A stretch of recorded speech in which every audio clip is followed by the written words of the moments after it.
எப்பா நீ போன வழி பாதையில மண்டியிட்ட பாதவத்தி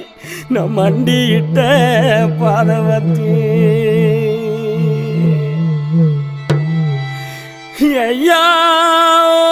புஞ்சிரிப்பு ரேகையில தீ குளிச்ச பாதவத்தி தீ குளிச்ச பாதவத்தி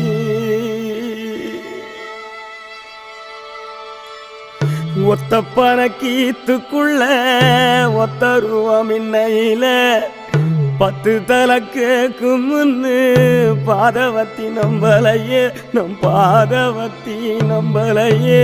பாதவத்தி நம்பலையே பட்ட மரம் காய்க்கும் முன்னு 10 கதை கேட்டிருந்தேன்